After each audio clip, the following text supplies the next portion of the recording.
ನಮಸ್ಕಾರ, ಶುಭೋದಯ. ಎಲ್ಲರಿಗೂ ಒಳ್ಳೆಯದಾಗಲಿ, ಶುಭವಾಗಿ, ಲಾಭದಾಯಕವಾಗಲಿ. ಲಾಭ ಆಗಲಿ ಅಂತಂದು ಯಾಕೆ ಹೇಳಾಕತ್ತೀನಿ ಅಂದರೆ, ಇವತ್ತು ವರಮಹಾಲಕ್ಷ್ಮಿ ಹಬ್ಬ. ಸೊ ವರಮಹಾಲಕ್ಷ್ಮಿ ಪೂಜೆಯದ ಎಲ್ಲರಿಗೂ ಶುಭಾಶಯಗಳು. ಎಲ್ಲರಿಗೂ ವರಮಹಾಲಕ್ಷ್ಮಿ ಹಬ್ಬದ ಶುಭಾಶಯಗಳು. ಹೊಂದಾಣಿಕೆ ಅಂದರೆ ಏನು? ಸೊ ಎಷ್ಟು ಜನ ಹೊಂದಾಣಿಕೆಯಾಗಿರ್ತೀವಿ? ಹೊಂದಾಣಿಕೆ ಅಂದ್ರೆ ಏನು? ಸೊ ಹೊಂದಾಣಿಕೆ ಅನ್ನೋದೇ ಗೊತ್ತಿಲ್ಲ ಬಹಳ ಜನಕ್ಕೆ. ಸೊ ನಾವೆಲ್ಲ ಎಲ್ಲಿ ಹೋದ್ರೂ ಹೊಂದ್ಕೋತೀವಿ ರೀ ಅಂತ ಹೇಳ್ತೀವಿ ಬರದೆ, ಬಟ್ ಹೊಂದ್ಕೊಳ್ಳೋದಿಲ್ಲ.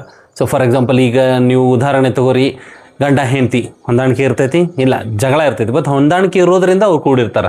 ಎಷ್ಟೇ ಜಗಳ ಆಡಿದ್ರು ಹೊಂದಾಣಿಕೆನ ಅವ್ರು ಕೂಡಿ ಇರುವಂಗೆ ಮಾಡ್ತೈತಿ.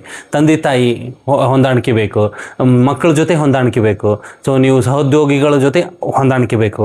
ಸೊ ಅಕ್ಕ ತಮ್ಮ ಅಣ್ಣ ತಂಗಿ ಎಲ್ಲರ ಜೊತೆನೂ ಹೊಂದಾಣಿಕೆ ಬೇಕು. ಹೊರಗೆ ಹೋದ್ರೂ ಹೊಂದಾಣಿಕೆ ಬೇಕು. ಸೊ ಎಲ್ಲಿ ಹೋದ್ರೂ ನಾವು ಹೇಳ್ದಂಗೆ ನಡೀತಿರಂಗಿಲ್ಲ. ಸೊ ಈ ಹೊಂದಾಣಿಕೆಯ ಜೀವನ ಅಂದ್ರೆ ಹೊಂದಾಣಿಕೆ. ಸೊ ಎಲ್ಲ ನಾವು ಹೇಳ್ದಂಗೆ ಆಗ್ಬೇಕು, ಕರೆಕ್ಟ್ ಟೈಮಿಗೆ ಮಳೆ ಆಗ್ಬೇಕು, ಕರೆಕ್ಟ್ ಟೈಮಿಗೆ ಬೆಳಿಬೇಕು, ಕರೆಕ್ಟ್ ಟೈಮಿಗೆ ನಮ್ಗೆ ಲಾಭ ಆಗಬೇಕು ಅಂತ ನಡೆಯಂಗಿಲ್ಲ. ಸೊ ಈಗ ಆಗ್ಲಾರ್ದಾಗ ನಾವೇನು ಮಾಡ್ತೀವಲ್ಲ ಅದು ಹೊಂದಾಣಿಕೆ. ಸೊ ಈಗ ಆಗಲೇಬೇಕಂತಂದ್ರೆ ನಾವು ದೇವರಲ್ಲ. ಸೊ ದೇವ್ರದ್ದು ಪ್ಲ್ಯಾನ್ ಬೇರೆ ಇರ್ತೈತಿ, ಗಾಡ್ಸ್ ಪ್ಲ್ಯಾನ್ ಅಂತಾರಲ್ಲ, ಆ ದೇವ್ರ ಪ್ಲ್ಯಾನ ಬೇರೆ. ಹೀಗಾಗಿ ನಾವು ಹೊಂದಾಣಿಕೆಯಿಂದ ಜೀವನ ನಡೆಸ್ಕೊತ ಹೋದ್ರೆ ಸೊ ಎಲ್ಲ ಸುಖವಾಗಿರ್ತೈತಿ, ಸುಗಮವಾಗಿ ನಡೀತಿರ್ತೈತಿ. ಸೊ ಈ ಹೊಂದಾಣಿಕೆನ ಬೇಕು. ಜೀವನ ಅಂದ್ರೆ ಹೊಂದಾಣಿಕೆ.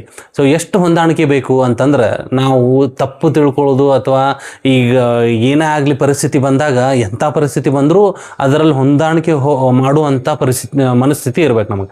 ಸೊ ಪರಿಸ್ಥಿತಿ. ಸೊ ಎದಕ್ಕೆ ಮನಸ್ಥಿತಿ ಅಂತ ಏನಂದ್ರೆ, ಸೊ ಆ ಹೊಂದಾಣಿಕೆ ಮನಸ್ಥಿತಿ ಇತ್ತಂದ್ರೆ ನಾವು ಎಲ್ಲೇ ಹೋದರೂ ಹೆಂಗಾದರೂ ನಾವು ಪಾರಾಗಿ ಬರ್ತೀವಿ. ನಾವು ಗೆಲುವು ಖಚಿತ ನಮಗೆ. ಯಾಕಂತಂದ್ರೆ ಈಗ ನೋಡಿ, ಗಂಡ ಹೆಂಡತಿ ಜಗಳ ಆಡಿದಾಗ ನಾವು ಹೊಂದ್ಕೊಳ್ಳಿಲ್ಲ ಅಂತಂದ್ರೆ, ಆಕಿ ತವ್ರ ಮನೆಗೆ ಹೋಗ್ಕೊಂಡು ನಾವು ನಮ್ಮ ತವ್ರ ಮನೆಗೆ ನಾವು ಇರ್ತೀವಿ. ಸೊ ಗಂಡನ ತವ್ರ ಮನೆಗೆ, ಹೆಂಡತಿ ತವ್ರ ಮನೆಗೆ ಹೋದ್ರೆ ಮುಗೀತು. ಸೊ ಗಂಡ ಹೆಂಡತಿ ಸಂಬಂಧ ಸೂಪರ್ ಆಗಿಬಿಡ್ತೈತಿ. ಸೊ ಅದ್ರ ಸಲುವಾಗಿ ಹಂಗಿದ್ದಾಗ ನಾವು ಹೊಂದಾಣ್ಕೊಂಡು ಹೋಗ್ಬೇಕು. ಹೊಂದಾಣಿಕೆ ಅನ್ನೋದು ಬೇಕು, ಇಬ್ಬರಲ್ಲೂ ಬೇಕು. ಸೊ ಒಬ್ರು ನಾನೇ ಗೆಲ್ಬೇಕು ಅನ್ನೋದು ಇಬ್ಬರಿಗೂ ಇತ್ತಂದ್ರೆ ಅದು ಆಗೋದಿಲ್ಲ. ಒಬ್ರು ಗೆಲ್ಲೋದು, ಒಬ್ರು ಸೋಲೋದು, ಅದ ಹೊಂದಾಣಿಕೆ.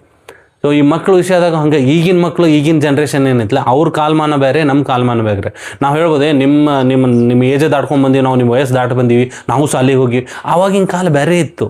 ಈಗಿಂದು ಟೆಕ್ನಾಲಜಿ ಡ್ರಿವನ್ ಐತಿ. ಈಗ ಎಲ್ಲಿ ನೋಡಿದ್ರು ಟೆಕ್ನಾಲಜಿ. ಅವ್ರಿಗೆ ಮೊಬೈಲ್ ಬೇಕು, ಲ್ಯಾಪ್ಟಾಪ್ ಬೇಕು, ಎಲ್ಲ ಅವ್ರಿಗೆ ಎಕ್ಸ್ಪೋಜರ್ ಭಾಳ ಐತೆ ಅವ್ರಿಗೆ. ಸೊ ಹಿಂಗಿದ್ದಾಗ ಅವ್ರ ಜೊತೆ ನಾವು ಹೊಂದ್ಕೊಂಡು ಹೋಗ್ಬೇಕು. ಹೊಂದಾಣಿಕೆ ಬೇಕು. ಪ್ರತಿಯೊಂದು ಅವ್ರು ಸ್ವಾತಂತ್ರ್ಯ ಕೊಡೋದು ಬೇಡ.